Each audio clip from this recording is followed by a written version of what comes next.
Welcome back to the English Daily Podcast. Today we're talking about the science of sleep, which is one of the most important topics for health, learning, and daily energy. I like this topic already. Sleep sounds simple, but there is a lot of science behind it. Many people think sleep is just time when the body shuts down, but I guess that is not true. Exactly. Sleep is not empty time. Your brain and body are doing important work. Sleep helps memory, mood, focus, and physical recovery. Recovery means getting back to a healthy or strong state after effort or stress. If you study, work, exercise, or deal with problems all day, sleep helps you restore your energy. That word restore is useful. It means to bring something back to a better condition. So sleep restores us. I also hear people say they need a full 8 hours. Is 8 hours a magic number? Not exactly magic, but it is a common recommendation for many adults. Recommendation means advice about what is best. Some people need a little more, some a little less, but quality matters as much as quantity.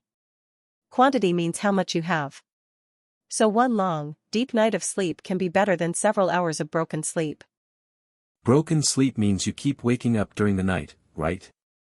That sounds exhausting. What happens in the brain during sleep?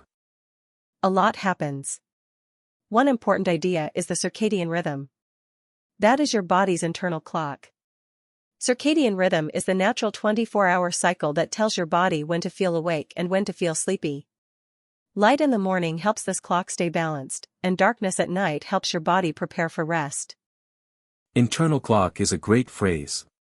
So our bodies are kind of following a schedule even when we are not thinking about it. I suppose that is why people feel jet lag when they travel across time zones. Exactly. Jet lag happens when your body clock and local time do not match. You may feel sleepy in the afternoon or alert at midnight. Alert means awake and able to think clearly. When your rhythm is off, everything feels harder. That is one reason why regular sleep times are so helpful. Regular means you sleep and wake at similar times each day. That sounds simple, but it is hard for many people. Phones, homework, gaming, and work can all push bedtime later.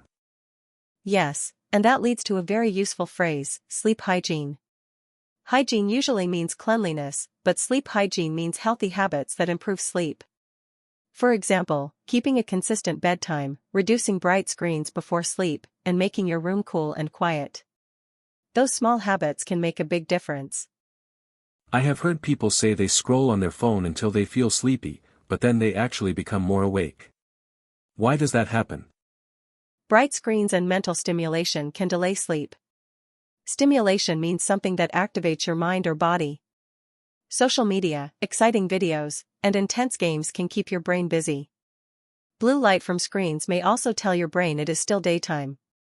A practical tip is to stop using screens at least 30 minutes before bed, or even an hour if you can. That is a practical tip learners can try right away. Maybe read a book, listen to calm music, or prepare for the next day instead of scrolling. What about caffeine? People talk about coffee like it is a superpower. Coffee can help you feel more awake, but caffeine is a stimulant. A stimulant is a substance that makes the brain and body more active. If you drink caffeine too late, it can make it harder to fall asleep. Many people are sensitive to caffeine without realizing it. Sensible timing matters. A good rule is to avoid coffee, energy drinks, and strong tea late in the afternoon or evening. I like the word sensitive in this context. It means your body reacts strongly. Some people can drink coffee at night and still sleep, but others cannot. So the best advice is to notice your own pattern. Exactly. Self-awareness is important. Self-awareness means understanding your own habits, needs, and reactions. If you notice that caffeine affects you for hours, then change your routine. Sleep is personal, and good habits are often built by observing yourself honestly. What about naps? Some people love them, and others say naps ruin nighttime sleep. Naps can be helpful if they are short and timed well. A nap is a short sleep during the day. A 20-minute nap can improve focus and mood. But a long nap late in the day may make it harder to sleep at night. So the key is moderation. Moderation means not too much and not too little. That word fits many health topics.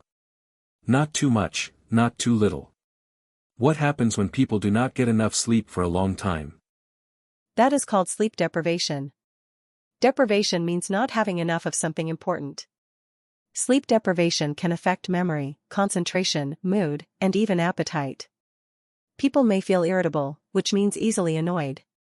They may also make more mistakes. Long-term sleep deprivation is linked to bigger health problems too. That sounds serious.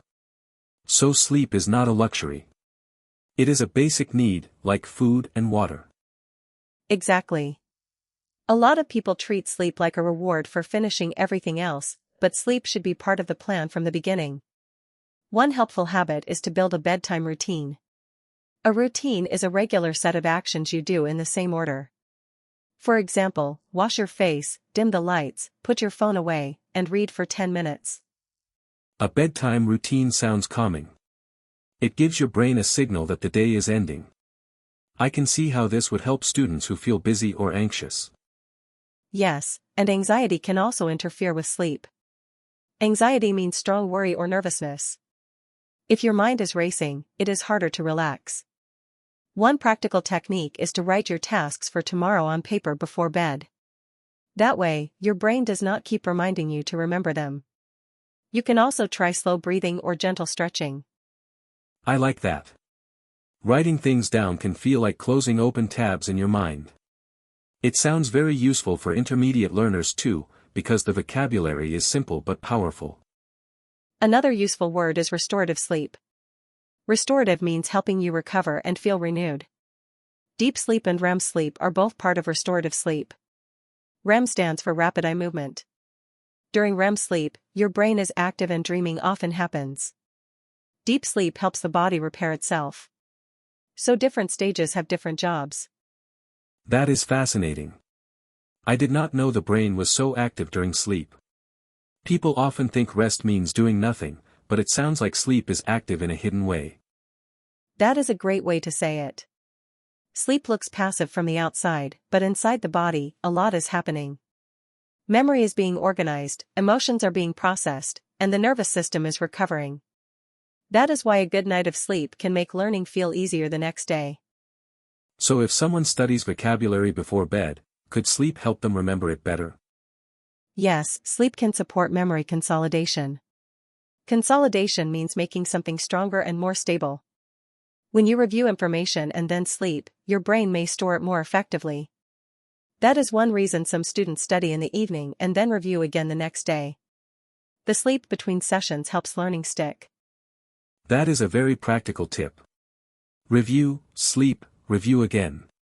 I can imagine that helping with English study, exam preparation, and even work training. Definitely. Let's finish with a few simple sleep tips that listeners can remember. First, keep a steady sleep and wake time. Second, reduce screens before bed. Third, watch caffeine timing. Fourth, use your bedroom for rest as much as possible. And fifth, do not panic if one night is bad. One bad night does not ruin everything. That is encouraging. So the goal is not perfection. The goal is consistency, which means doing healthy habits regularly over time. Small improvements can add up. Exactly. To recap, we learned that sleep supports memory, mood, focus, and recovery. We talked about the circadian rhythm, sleep hygiene, caffeine, naps, sleep deprivation, and restorative sleep. We also shared practical habits like keeping a routine and writing tomorrow's tasks before bed. And if you enjoyed this episode, subscribe to the English Daily Podcast for more clear, practical English lessons. Thanks for listening, and we'll see you next time.